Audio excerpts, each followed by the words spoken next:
Hey, did you know that using a VPN is a super beneficial thing that you can do to protect your data? I did, and that's why I'm using one. Same. Which one are you using? NordVPN. I've been using too. it for years. NordVPN. Shout out to our sponsor today. Okay, my favorite thing about NordVPN is you can use it in any country to access Hulu, Netflix, all the shows that you want to watch. All your favorite shows. Whenever that they're they're like, landlocked. It's restricted. Yeah, when they get restricted by territories, this is how you get through that wall. Because they got 5,500 servers in 60 countries, which allows you to access super fast web browsing around the world. So wherever you go or live, NordVPN has got you protected.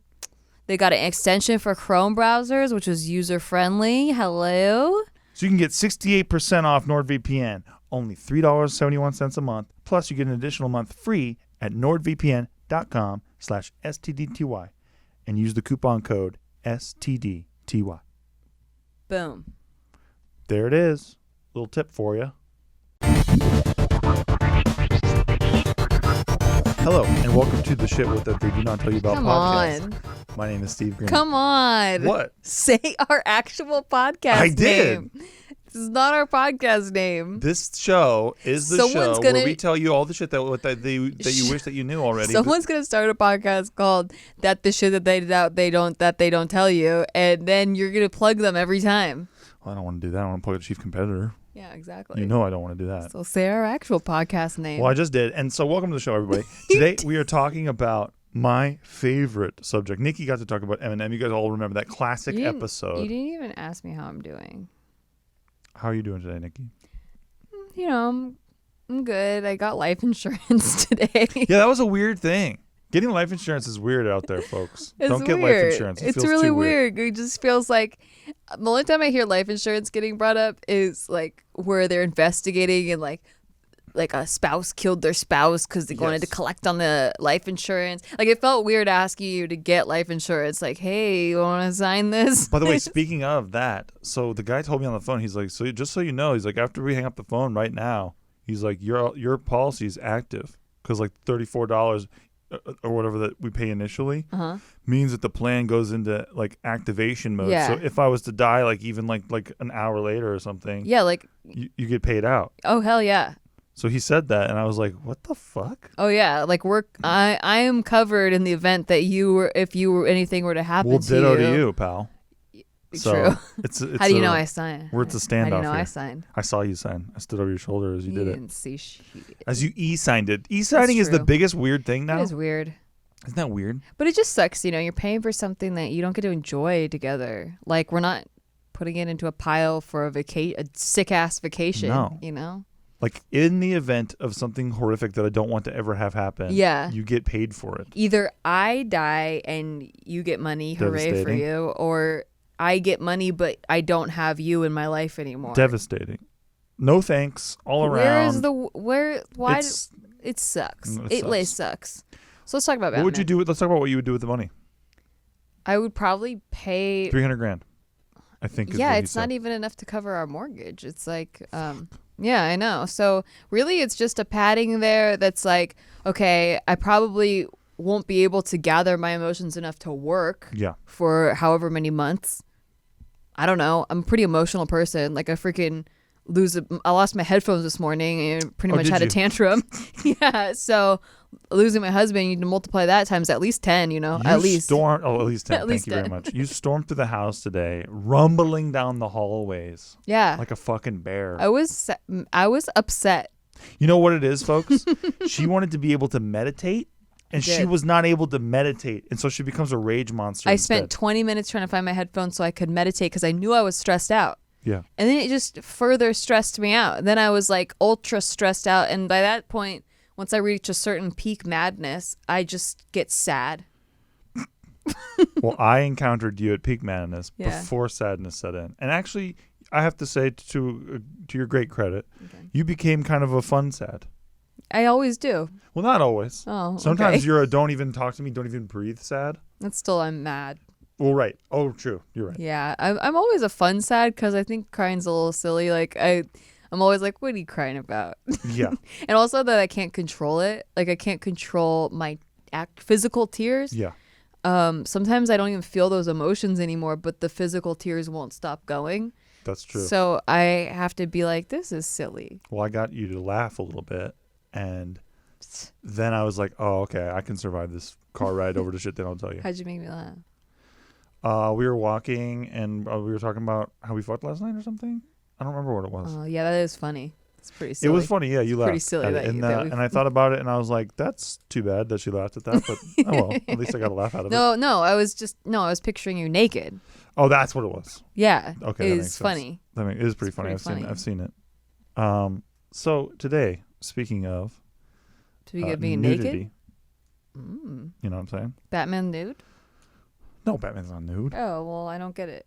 Well, the Batman, Yeah. and his true naked form Yeah. is not Bruce Wayne. What? What do you think of that shit? What the fuck? He is fucking Batman, dude. No. Yeah. What are you talking about? So, okay, today we're talking about Batman, everybody. It's my favorite fucking topic. Yeah, this happened Other than because cryptocurrency, as everyone knows. we were shooting an episode of JK News, and it was supposed to be about Batman, but no one in the room really knew shit all about Batman except for Steve. And so Steve wanted to talk about Batman, but we all just changed Everyone the subject. didn't want to talk about Batman. I'm like, what the fuck? I just want to talk about fucking Batman.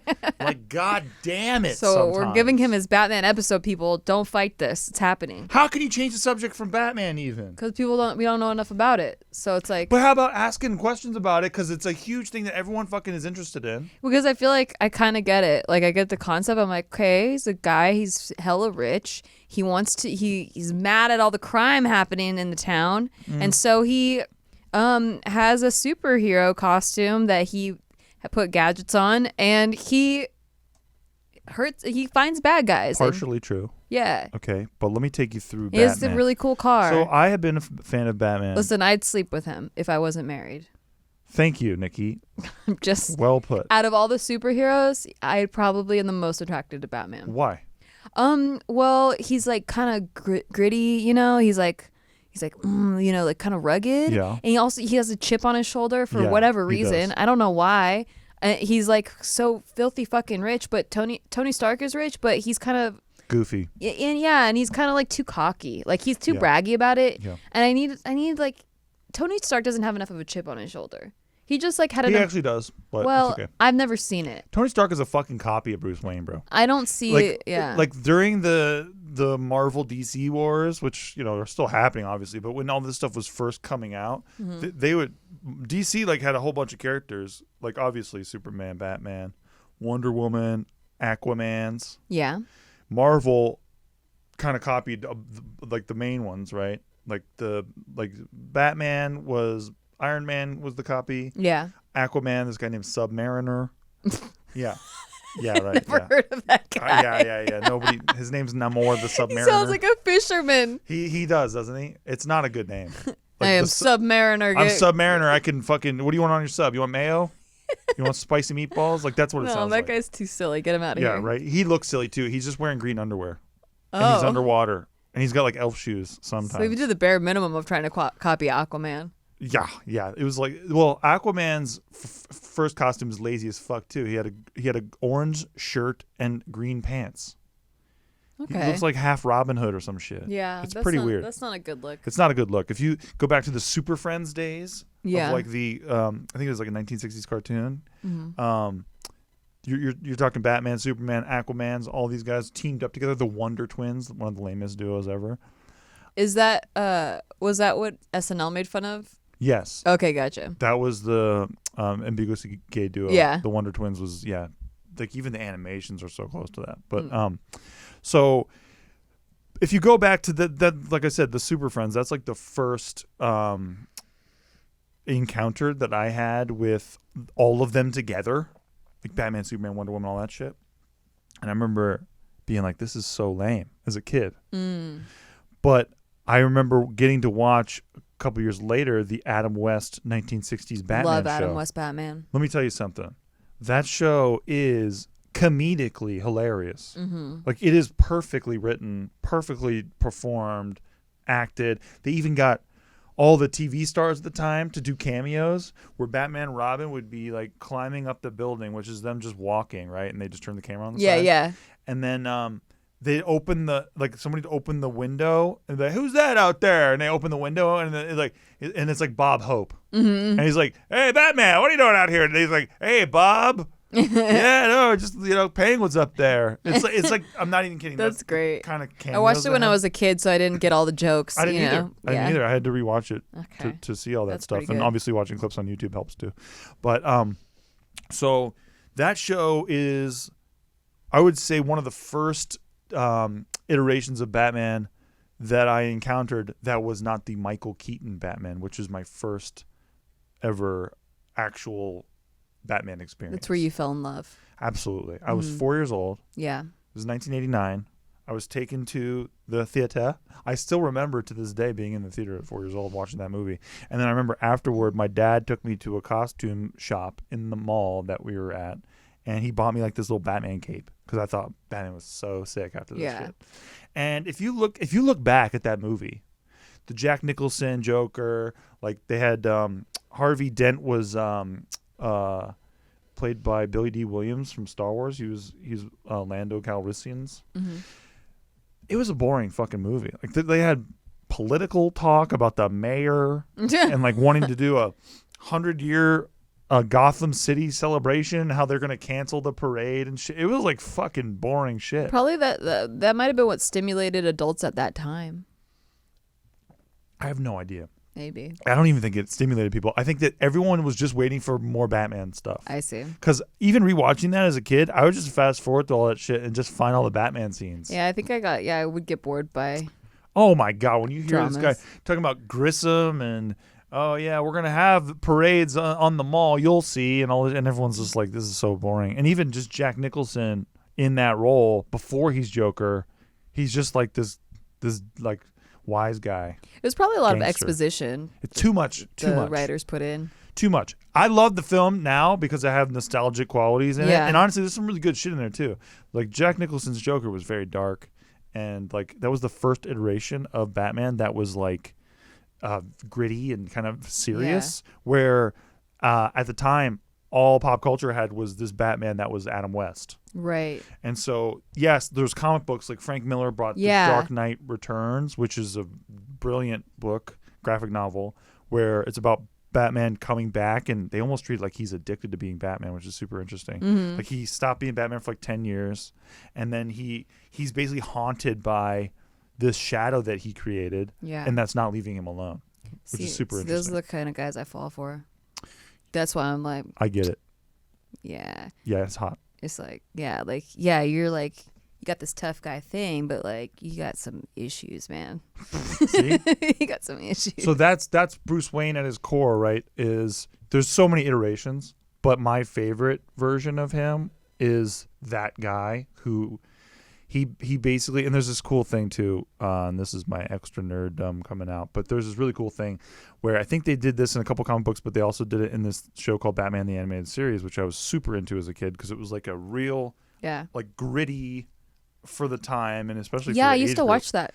Oh, it was gritty, man. They did some shit in that show, like the Joker would be murdering people, and like he'd kill people with laughing gas and shit, and like they were depicted like dead, and that's like, true. Now that looking back, so my babysitter used to fall asleep, and she'd just leave the TV running, and she got all kinds of cartoons that we didn't get at home because my parents didn't want to pay for like the full cable package. And back then, like you couldn't really watch cartoons if you didn't have the full cable package. Damn. And so like my babysitter would have it. She had everything. She was this older Greek lady, and she had everything. And I was so excited to watch all the programs.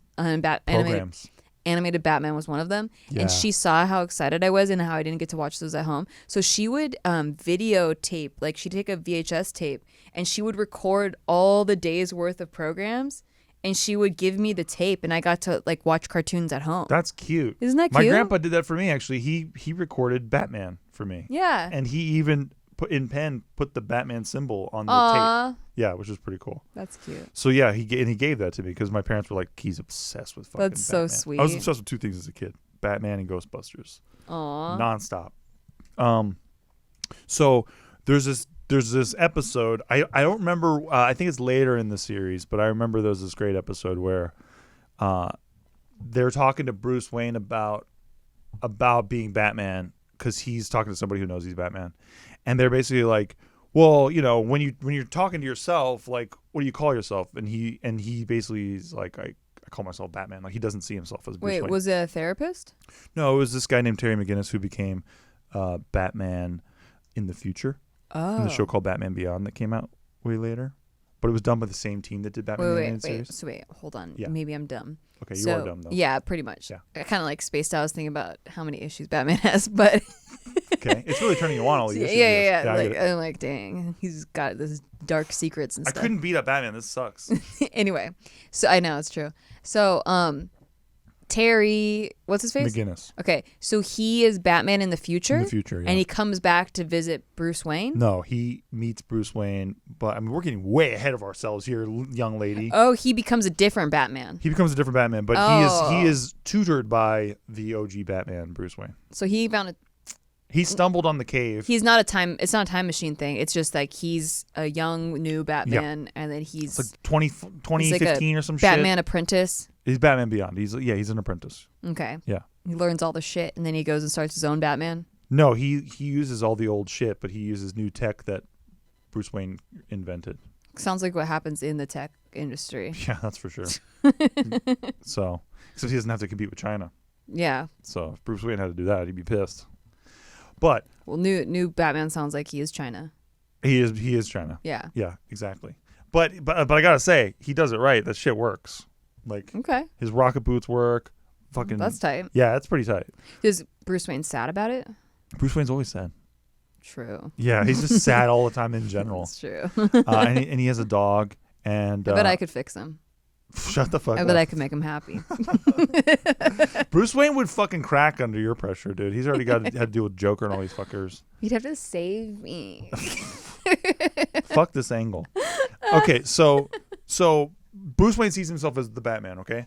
And to go back to 1989 Batman, Yeah. that is the cinematic version that I was treated to. But as a kid, I didn't know that Batman had this code that he's not supposed to kill people and all this shit because he's wasting fools in that movie. Oh. Batman is fucking rocket launchering shit. He killed people? Fuck yeah, he killed people. Batman's kills people? Oh, his body count is crazy. I do in that remember movie. in one of the more recent Batmans where he kills people and it was controversial. Yeah, because they fucking did it again. Like, that was the Ben Yeah. Affleck Batman. Yeah, Batman yeah. v Superman. He like mowed Dawn them. of a Courtroom Trial or whatever the fuck that was. That was one of the worst movies, I think. But really, it was. But again, I'm a huge fan of Batman. I fell asleep during that movie. It was rough, dude. But again, as a huge fan of Batman, just seeing the Batman scenes and shit, because I've gone down the rabbit hole and read all the comic books and shit. Like, I'm a huge fan of the Batman graphic novels. Like, I have like 3 feet I of know. that shit. Yeah.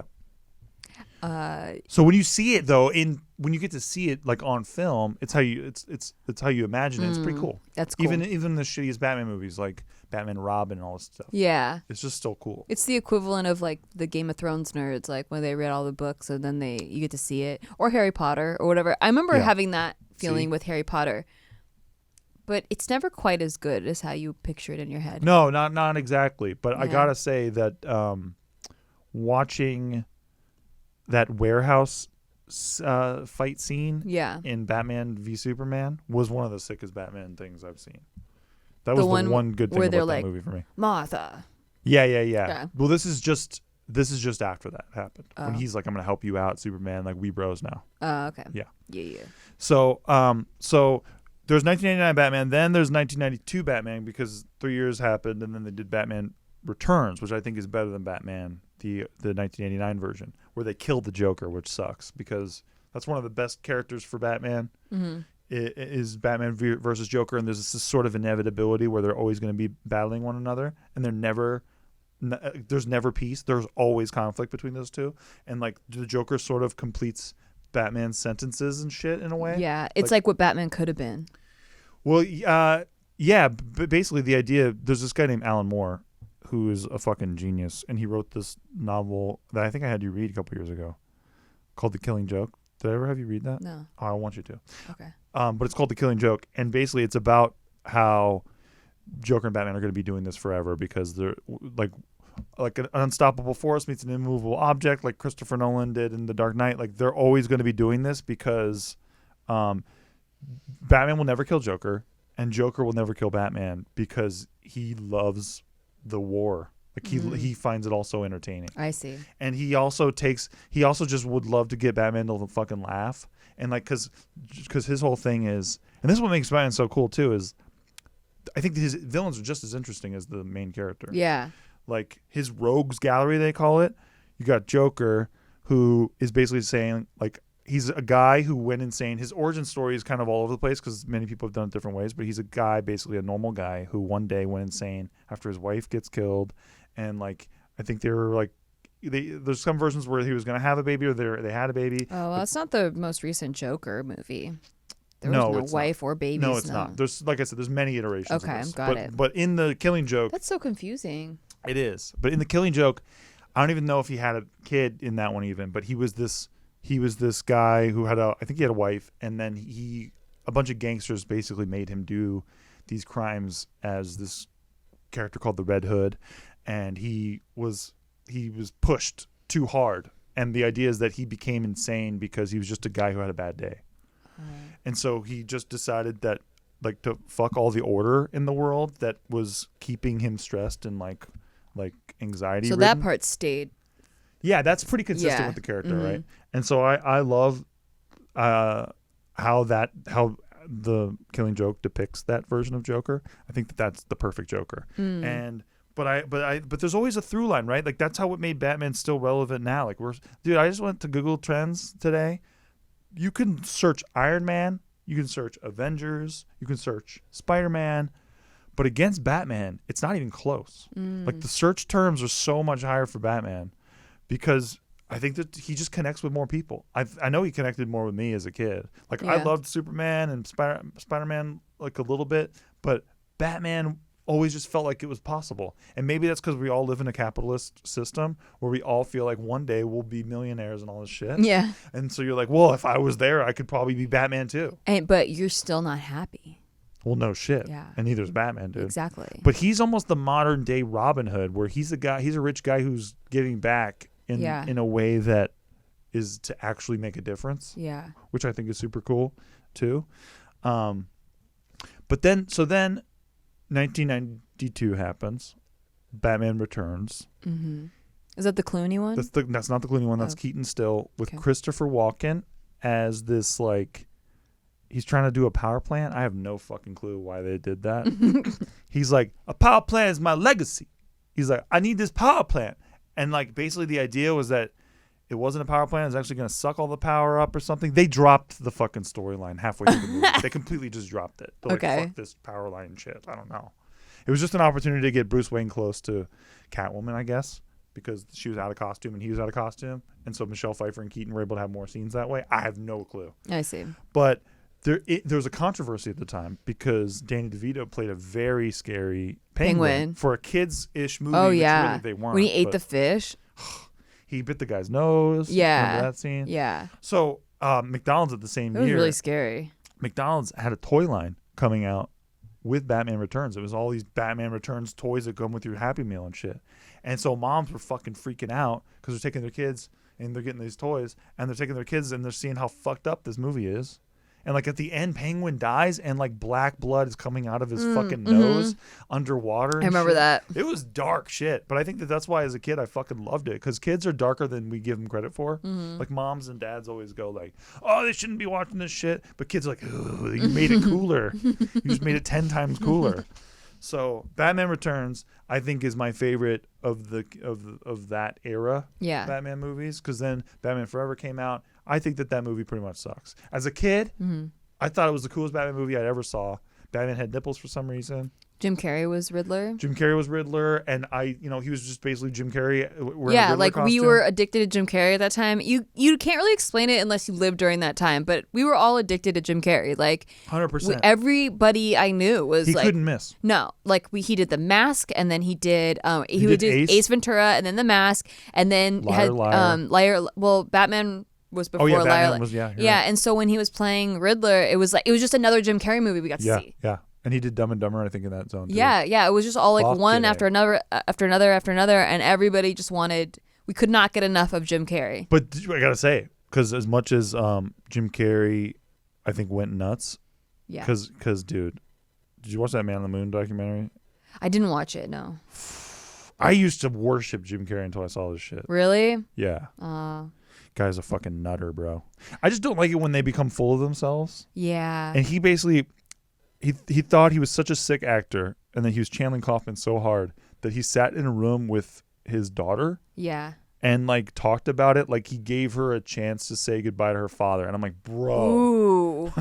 Yikes. Yeah, when you think you're hot shit, can you imagine thinking you're that hot shit? Oh my God. If someone did that, imagine if it was your own dad and like you already dealt with like the pain of losing your dad. And then some guy thinks that they can play your dad so well that like you could say goodbye to your dad. Ugh. So that's when I say goodbye to Jim Carrey. Because I was a huge fan. Even watching this documentary, there's one reason I watched it because I loved Jim Carrey as a kid. But watching this, I was like, man, he's kind of really into his own. He I used to have smells his own dreams farts too much. about kissing him when I was a kid. Just because like that's like the most you get when you're a kid. You're like, I had a dream I kissed him. Dude, I would have dreams that I kissed the pink Power Ranger. Oh yeah, she was hot. She was hot as fuck all. But I think the moment for me that I was like, something's off was when he did that video to Emma Stone. That too, man. I was like, oh man, that was weird. And she's so much younger than him. I was like, and yikes. The video, I know people want to say it was a joke because I want to think it was a joke, but I'm like, man, his performance, his best performance then. Really good then. Right. Really good. Yeah. So that movie came out. I remember loving it. Yeah. That was like 95, 96. Yeah. Loved it. Tommy Lee Jones. It's very interesting. So Tommy Lee Jones hated Jim Carrey before they even filmed this movie. Mm-hmm. And Jim Carrey talked about how Tommy Lee Jones and him, when they met in a restaurant, and Tommy Lee Jones was like, I don't like you, basically. Yeah, I can't stand your chicanery or whatever he said. Yeah. And I think that what it was Jim Carrey was the hottest name in the world at the point. Well, yeah, and he wasn't a good actor. Sure. You know, that's why all us kids liked him. Yeah. Because he was a great entertainer and he was just over the top physical comedy wise. Yeah. But it's probably why like YouTubers are so big now, you know, like because their main demographic is 8 to 13-year-olds. And then later those kids are like, why did I think this was funny? Yeah, what was this? Yeah. I remember in Liar Liar in the outtakes, he was doing the scene and he like the actor next to him. Yeah, the overactor part. Oh, it was so good. And after she said that, she's like overactor and he's like, yeah, he starts laughing. Yeah, and then he broke character. Yeah, and then I wanted to be an actor. You know, at that time I had already been on my like I'm gonna be an actress, right? And I asked my mom, I was like, "What's an overactor?" And then she explained it to me, and then I couldn't see him the same way after that. That's interesting. I didn't break the spell for me until years later. I did. But yeah. Yeah. Subconsciously, like every time I saw a movie, I'm like, he is overacting. Yeah, it's so interesting. But I still think that when you watch, like, say, I think Dumb and Dumber, perfect still. Like, you can't say they're overacting. Right, because that character, exactly. It's just that tone of that movie, it fits. It fits. Yeah. And Jeff Daniels balances him out so perfectly. Yeah. They just really do seem like fucking morons. Yeah. Which is the key. Yeah, so Tommy Lee Jones absolutely despised him. Mm-hmm. And then I think Tommy Lee Jones is kind of like, well, I'm going to be in this huge movie with Jim Carrey. I'll just be as funny as Jim Carrey. And so he's just trying to like out Jim Carrey in this movie, and he does the weirdest fucking job as Two-Face. Like where he's like going for it in every scene by a mile, like trying to rubber face and shit, and it's just kind of weird to watch back. That's a weird tactic, isn't it? Yeah, because he's supposed to be a pretty dark character, so it kind of feels like he was a little jealous. Oh, completely jealous. You don't go up to Jim Carrey in the mid-90s and say, don't even fucking hang out with me. I don't like your fucking chicanery. If you're not jealous somewhat. Yeah. I don't get how that's not jealousy. So then that movie was well received because it made a fuck ton of money. It wasn't really like loved by Batman fans per se. I think maybe those of us who were kids then have a certain place for it. Yeah. But it's not like the best depiction of Batman, any of that kind of shit. And apparently there was a bunch of stuff that was left on the cutting room floor that made it more of an intellectual Batman movie. Yeah. But they're like, why are we doing this? We're trying to sell toys and shit. We watched that movie so many times because I was obsessed with Jim Carrey and my mom was obsessed with George Clooney. You're Val Kilmer. Oh. It was Val Kilmer. Okay, then we watched the George Clooney one a lot too. Wow, I'm so sorry. That's so hard to hear. Because my mom was just so in love with him. That's really hard to hear. So I did this challenge a couple years ago with a buddy where I said, and I do this with people, I say, let's do the Batman and Robin challenge. And they say, what's that? And I'm like, you have to play Batman and Robin. and then you have to text me when you're turning it off. When you tap out. When you tap out. Because, dude, I know some people who tapped out in 8 minutes. Damn. I can get through the whole fucking movie because I'm a fucking legend. Yeah. But, man, is it hard. I don't know. I don't remember disliking it as a kid, but I haven't seen it since I was a kid. And wait, wasn't that cute guy played Robin though? Chris O'Donnell. Yeah, and what happened to him? He's doing one of those shitty shows. What's it called? The LA one, NCIS LA or some shit. One of those detective. One of those ones, man. Well, yeah, I remember he was such a heartthrob because he was in Three Musketeers, and then he was Robin, and everyone thought he was so cute. He was a hottie, man. Yeah. Everyone loved him. And then he disappeared. You know who didn't love him? Who? This is fascinating. Burt Ward, who played Robin in the 1960s Adam West Batman. Oh, shit. Yeah. And you know what's funny about Burt Ward? Huh. Is that he does commercials now on radio, and he can't just be Burt Ward and say, hey, I'm Burt Ward for this. He has to say, hey, I'm Burt Ward, Robin from Batman. If that ain't the roughest fucking time, I don't know what is. He's like, hey, I'm Burt Ward, Robin from Batman. I'm selling dog food. Literally, that's what I heard on. Yeah, it was pretty classic. So he hated Chris O'Donnell, Robin, because he thought he was like too much of a punk or whatever.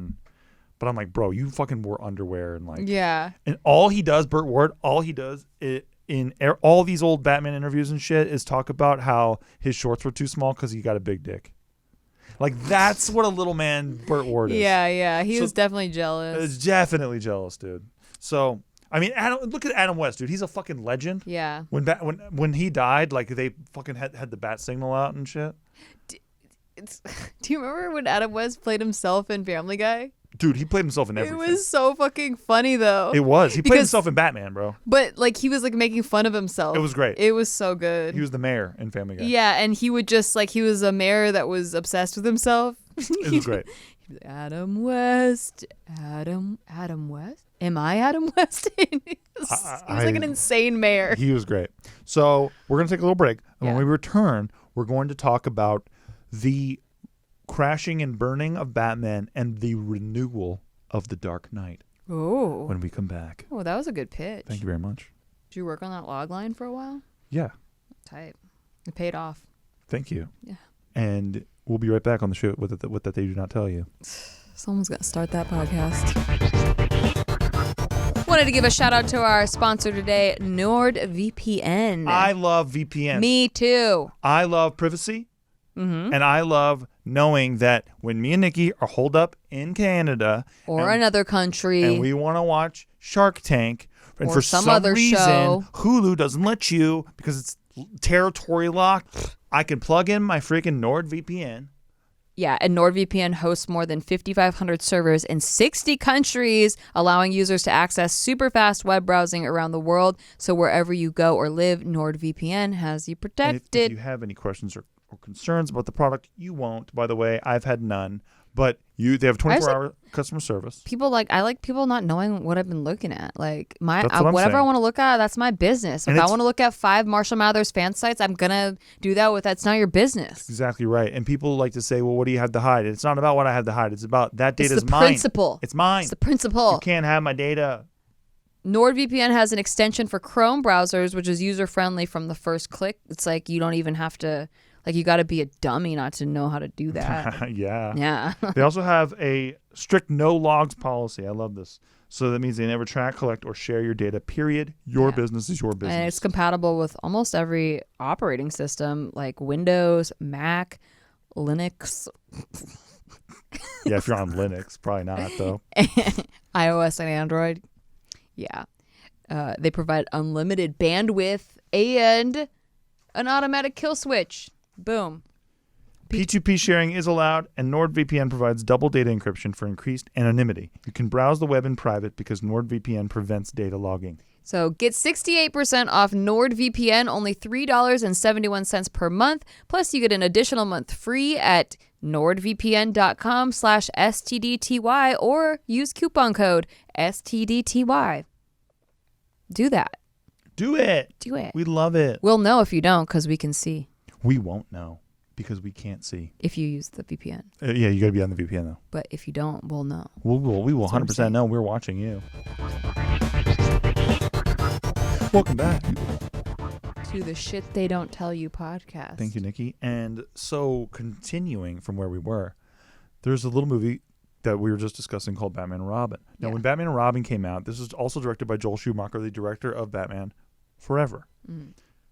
Joel Schumacher basically just let the toy companies take over the film, and it was basically a big, long toy commercial, like from beginning to end. And that's why when you're watching it, you're like, what the absolute fuck is going on? Yeah, that's why when you're a kid, you're like, I like this. Yeah, it's just like very overstimulation. cartoony. Yeah, it's cartoony. It's colorful. Yeah. The color palette's off the chain. Yeah.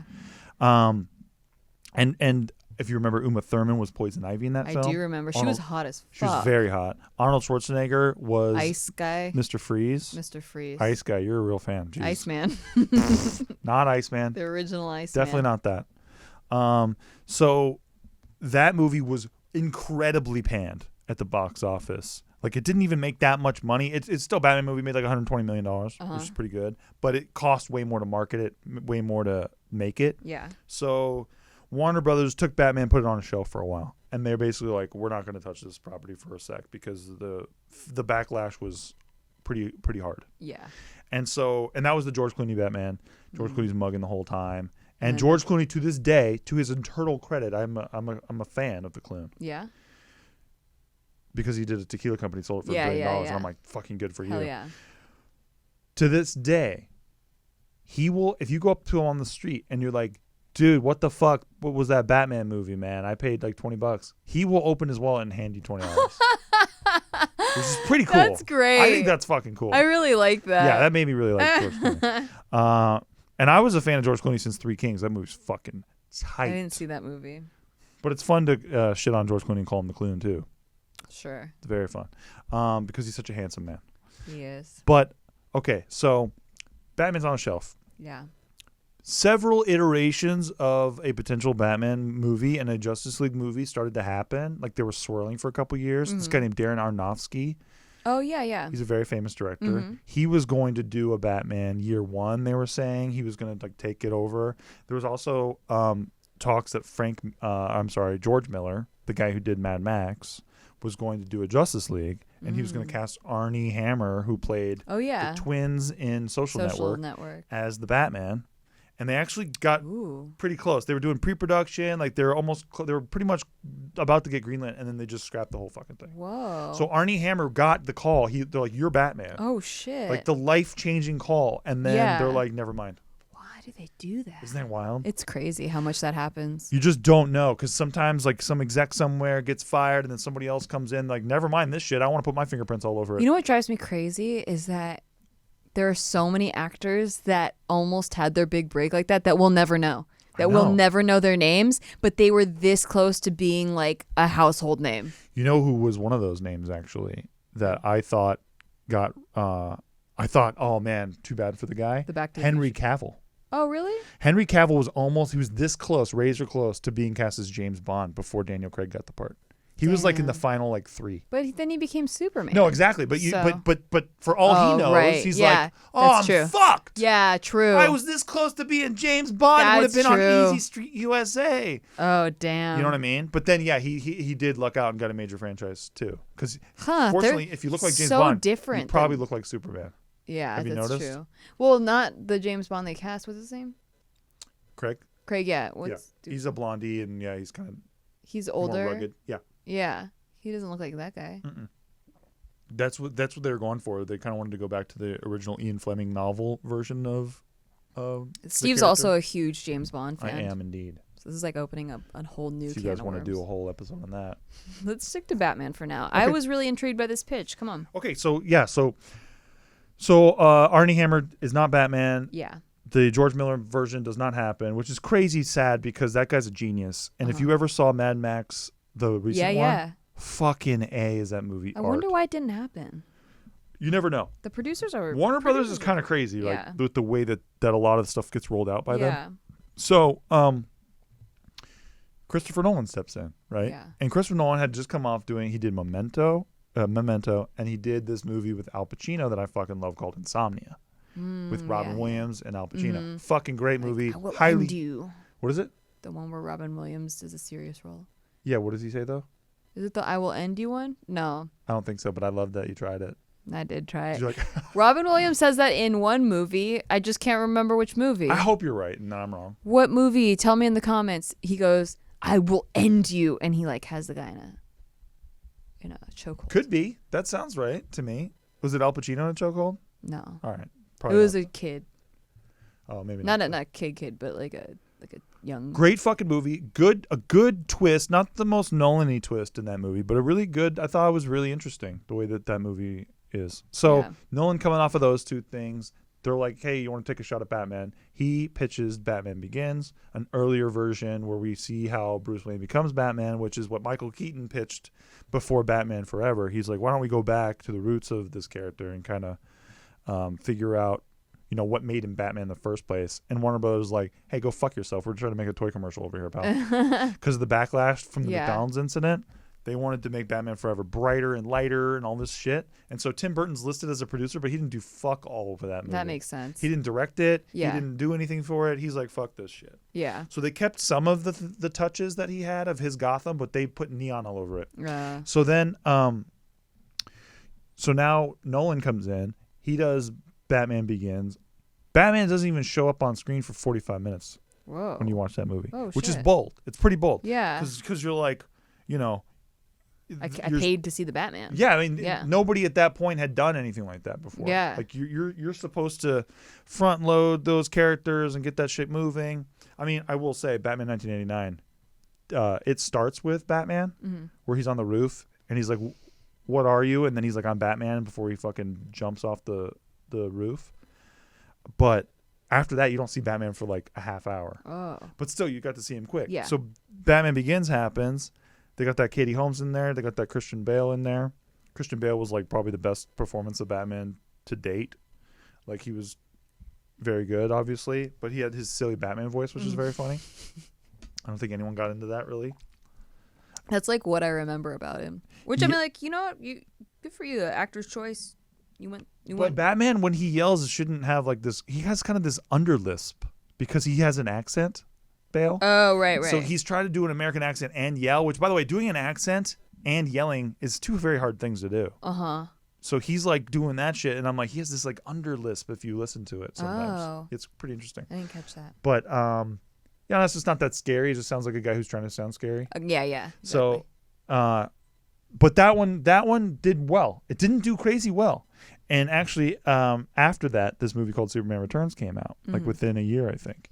And that movie got critically panned, and that movie didn't really make that much money.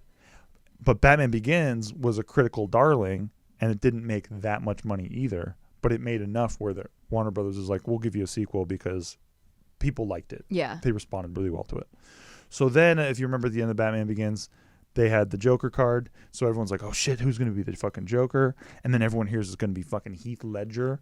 And I remember everyone just being like, what the fuck? Right. Because we only knew him from like 10 Things I Hate About You and He's just a Brokeback pretty Mountain. Boy. Yeah, pretty boy. What are you going to do? You're going to have Joker kiss facing Batman and shit? Right. So obviously he comes in and just destroys that part. I mean, he won an Oscar. Uh-huh.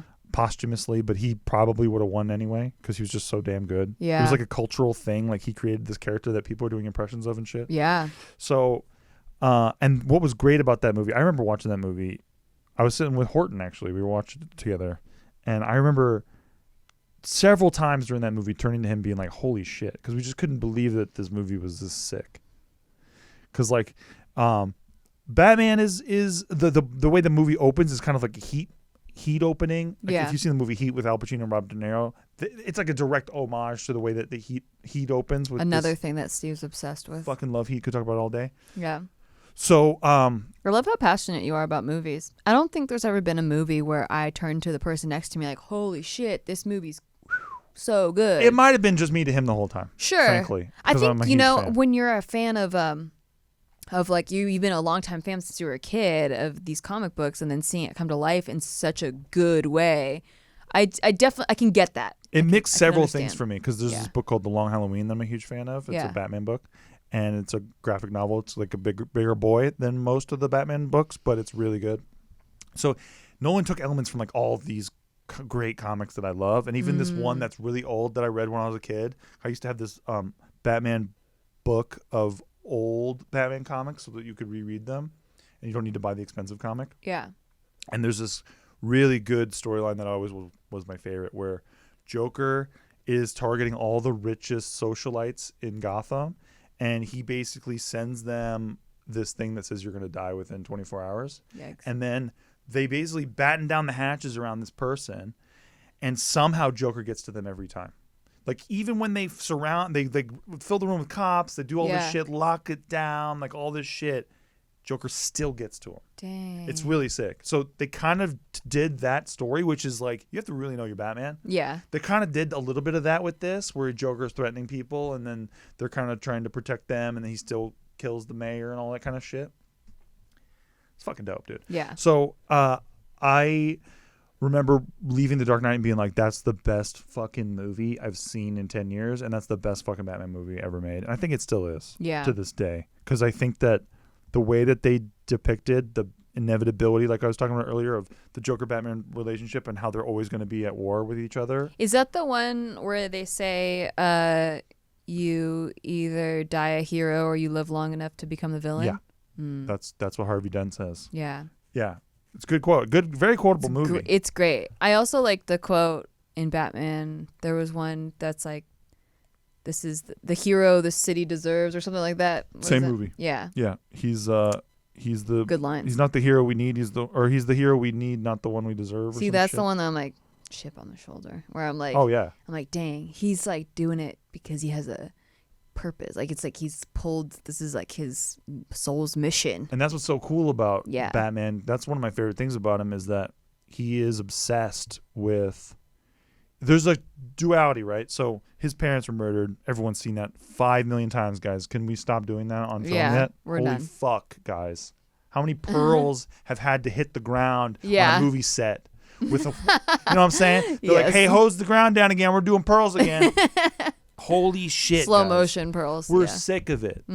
But yeah, so he's basically one of the coolest versions of that, is that he never got to catch the killer. Like, the 89 Batman says that Joker killed his parents, but I hate that version. I get why Burton did it, because he wanted to have some kind of deeper shit going on, but I hate that version. I love the version where he never got to catch the killer of his parents, and so every night that he goes out, it's like he could be catching him that night. And so the obsession is spurned from that, and not from having a guy named Joe Chill who they actually know who killed him and all this shit. Huh, I didn't know that. I thought that it was always Joker killed the parents.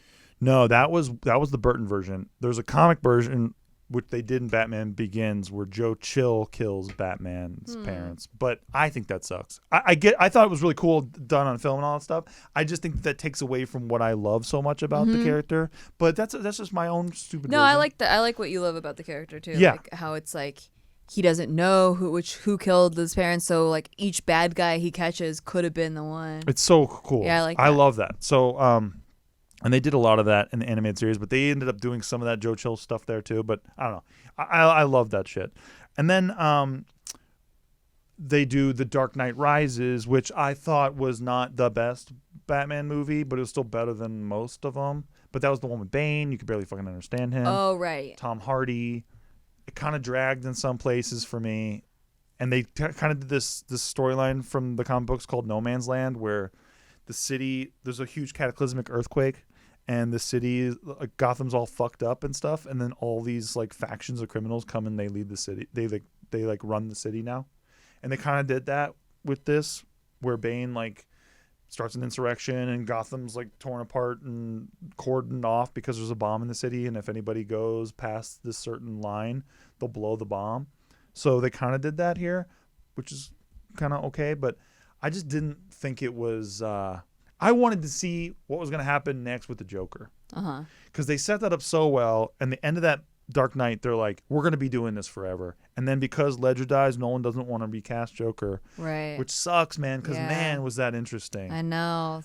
That's too bad. It is what it is, man. I can't imagine what that's like to work with an actor like that, and apparently they were really close and shit. What I liked from that movie, though, there was this one scene where it's like several scenes, but he's trapped in that place where he has to jump a really far distance to get out. Yeah. He like breaks his back and stuff, and shows how much I remember it. But I believe it was something like he wasn't making it because he was too scared to die. Yeah.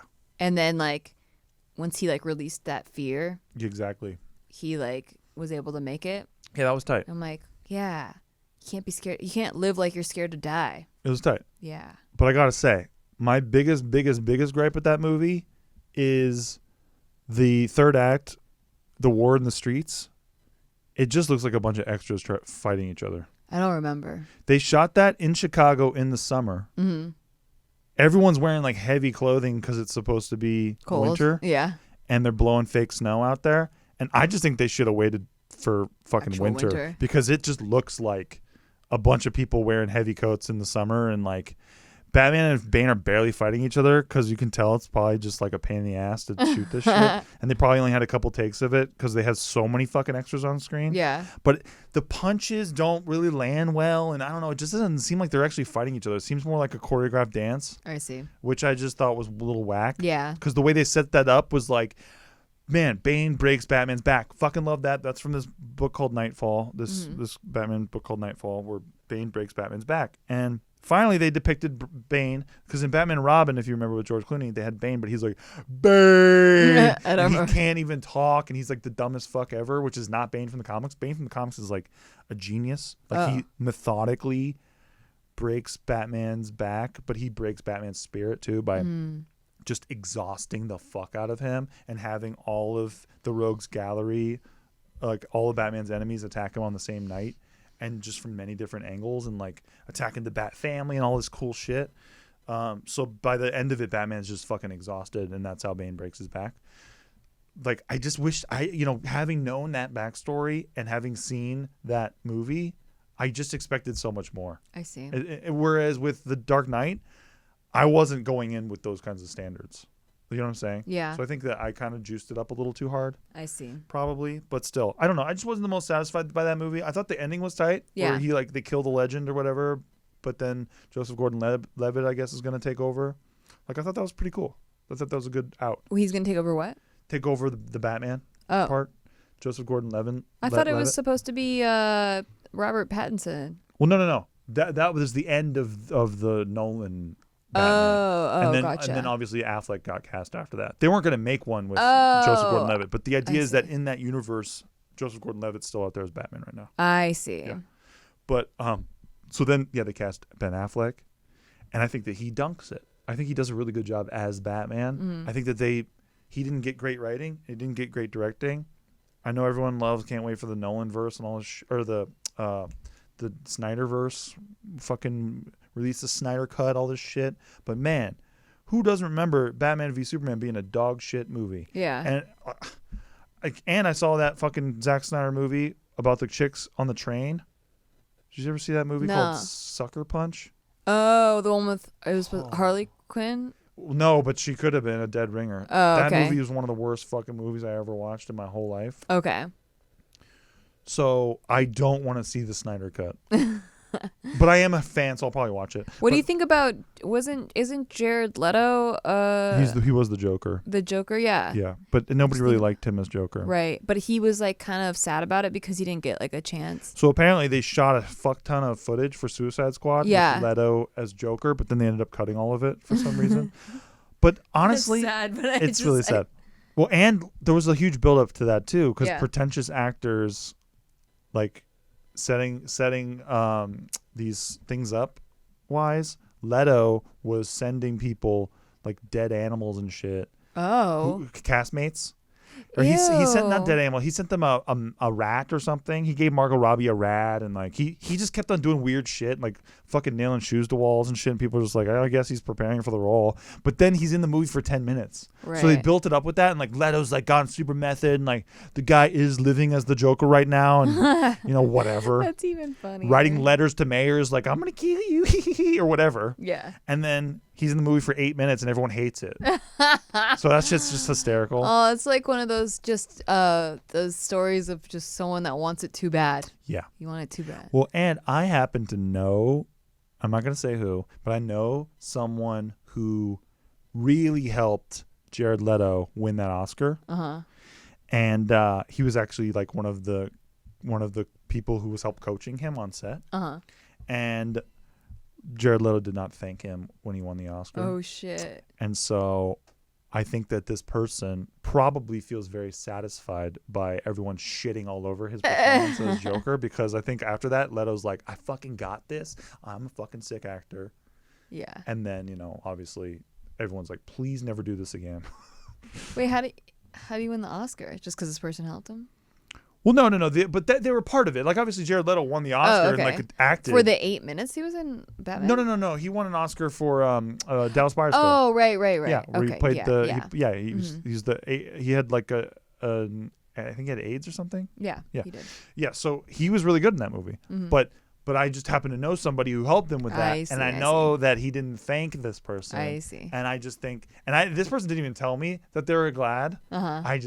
You just like I'm to just know. like, I hope that they're that petty. Do you think Joaquin Phoenix would ever play Joker in a Batman movie?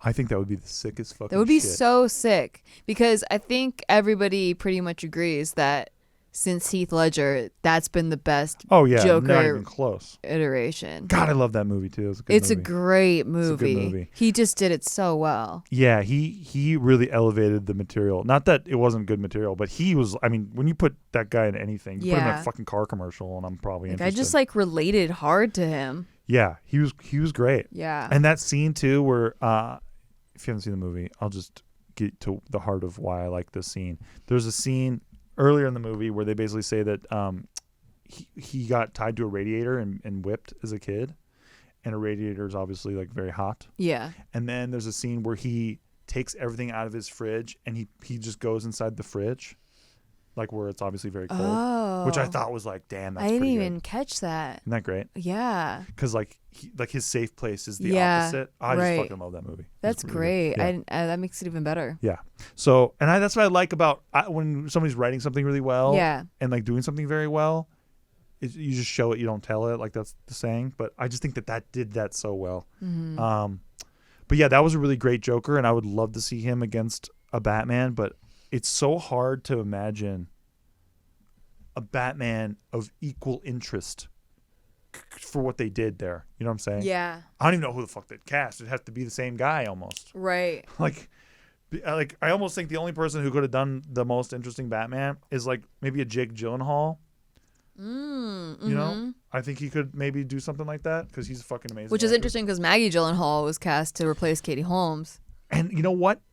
This is so fucked up, but I didn't care when she died in that movie. Me neither. I wasn't attached to her. I just didn't. Yeah, the strings that I had from the first movie, because by the end of the first movie, I really was attached to that relationship. It just didn't carry through because of the recast. It sucks how that works sometimes. But so true. Them's the breaks. So yeah, I think that. Oh man, I would love to see that. As a fan, I would love to see that. Yeah. Who you would ultimately cast as a Batman? Like if you could have your pick of any actor out there right now. If you're doing that movie, then yes. Yeah. But here's my ultimate pitch for Batman. Okay. They do, and apparently I've talked about this for years. By the way, it's not exactly the most original idea, but I want to bring Keaton back as Batman and have him do the Dark Knight Returns. What did you think of Birdman? I thought Birdman was fucking dope. Yeah. Fucking dope. I saw it with you. Yeah. Incredible movie. I was like, I know they didn't actually do a one take for the whole movie, but the way they made it seem like a one take the whole movie was so cool. It was great. That whole thing was great. But yeah, I think so. Apparently they're doing this movie called Flashpoint with the Flash from the Justice League movie that we just saw, and also Batman v Superman. I like the guy that plays that. He's really likable. What's his name? Starts with an E. Fuck, what is his name? Yeah. Well, he was Ezra Miller. Miller. Ezra Miller. And he I thought he did well as the Flash, and I think that they're doing Flashpoint, which is this storyline where Barry Allen's mom, I think, gets killed, and he tries to use his speed to go back in time to stop it, and he keeps on fucking shit up. Oh, which is pretty cool. I love time movies like that. Yeah, and there's this version.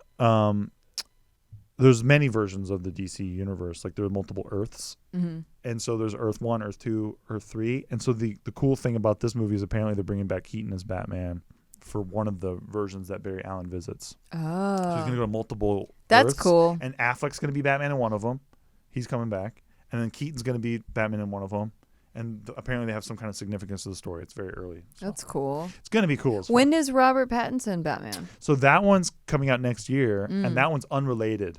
Okay. It's its own universe, apparently. Weird. Yeah. It's weird how they can do that. But I like that they respect the audience now enough to go, we can do that. Because in the 90s, they never would have even fucking thought of it. Right. Like, even Warner Brothers TV, which was CW, they would never let Batman be on, like, the Superman TV series they did, the Smallville show. Yeah. They would never let Batman be on that. Like, they were like, well, no, we have the movie going on now. We don't want to fuck with this shit. And man, they get pretty uptight about that stuff. But if you respect your audience, you're like, I think they can walk and chew gum, and they won't get confused about this shit. It's not that hard.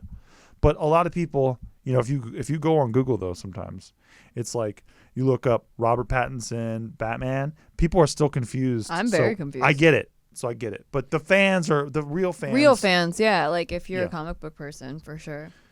Do you kind of wish that you were talking to another comic book person to nerd out with them? I actually think that this is helpful because if I was, I don't know if the audience would be as included. Yeah, because you'd be talking inside baseball too much. And I don't want to just talk at you guys. I want to talk to you guys. And so I think you're a helpful insight into how they might be listening to this. I was just trying to get a compliment, Well, you're very helpful and very good. Very beautiful as well. Aww. No, but oh man, I could go for another hour on this topic. I know you could. I absolutely What's could. one thing you want to say that you're passionate about?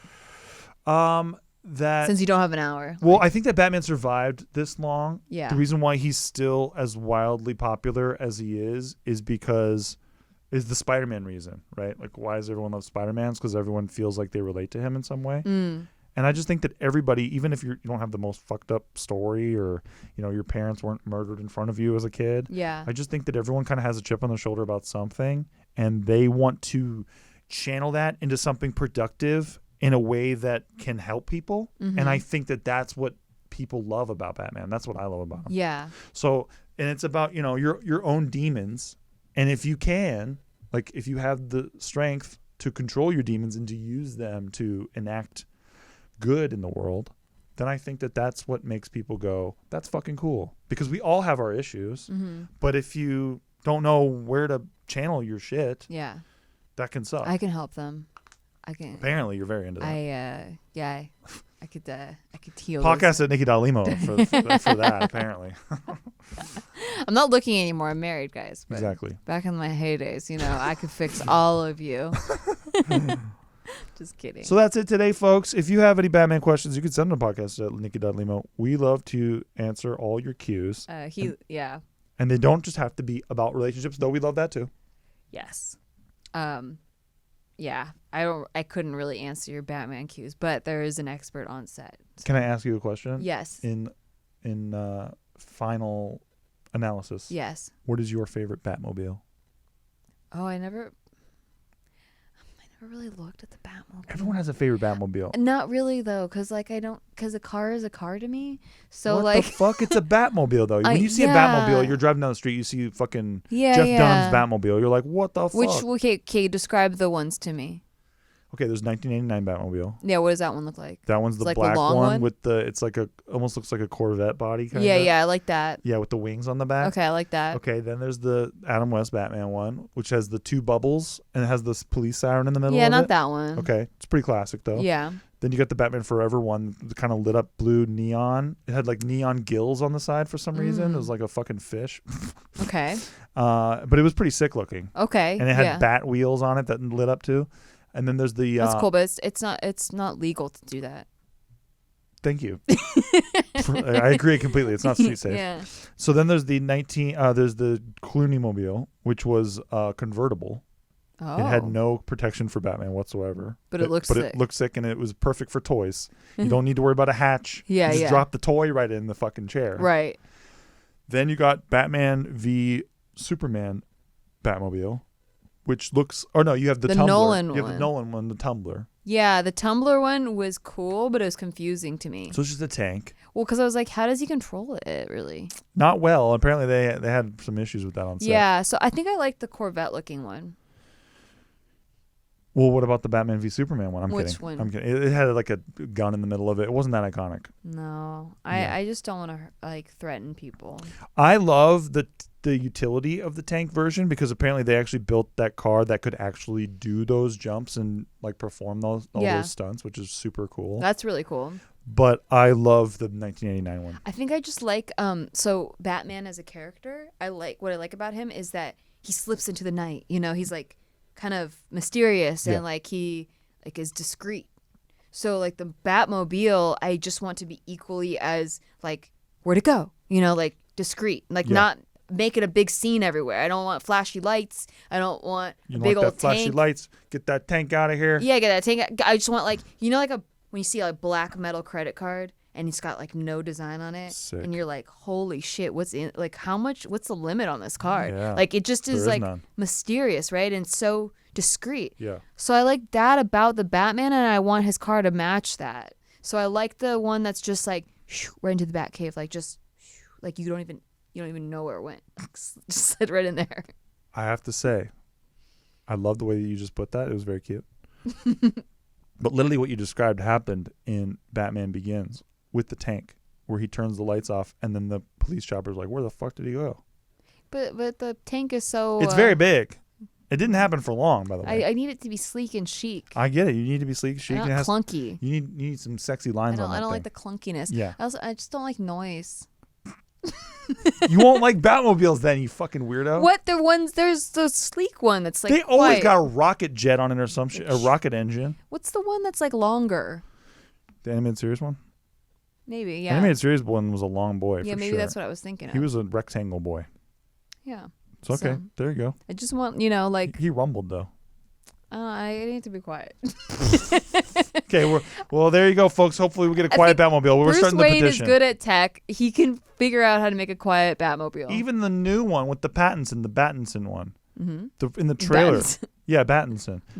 In the trailer, that fucking thing like has the turbocharge. See, I think that's just to appeal to the guy audience that likes It cars. worked. It's not efficient if you're trying to be quiet, like if you're a Batman and you're trying to like hide in the shadows, you don't want this big like horsepower-y ass fucking obnoxious ass race rocket, I can't believe you found a way to complain about the Batmobile.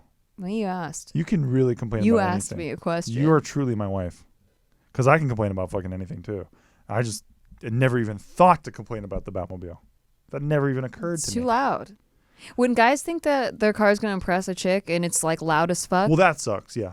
But if it's the Batmobile, it's got you're a just good impressing excuse. other guys. It's the exact thing that guys say like, oh, you're putting makeup on for other girls or you're just dressing up for other girls. That's what you're doing to your car. Makeup, no. Unless you're doing that weird shit with the or whatever, like some kind of weird shape on your Excuse eyes or me? something. Yeah. Sometimes makeup is mostly for dudes, but then sometimes I'm like, this is for chicks for sure. For sure. There you go. Thank By you the for way, watching. ever so quickly, I'm very excited about the Pattinson one too. Okay. Yeah. And I thought that the comes trailer out was next sick. year? He punched that dude 17 times in the fucking face, Oh my and I wanted gosh. him to punch him even more. Why? One more time. Why? What'd that guy do? Because it's all about intimidation. What'd that That's guy what do? Batman's What'd he about. do? He's a criminal. What are you talking about? I don't know. I don't know what he did. He's not there to fucking read his Miranda rights and shit. He's there to beat his ass. I mean, just innocent until proven guilty. Like, I want to know what he did. Not in the Batman verse. Like, do we have any evidence? Hey, I'll tell you what he We have did. witnesses? He had fucking clown makeup on. So That's- Batman's like, he's probably a bad guy. That's terrible. Hey, that's the Batman for you. And that's why I love the character. It's hot though. All right, we love you guys. Thanks for listening to a whole episode of Batman today. You guys are fucking awesome. Thank you all. Thank you to our Patreons. We love all of you. Yep. And yeah, we'll see you guys next time. Bye.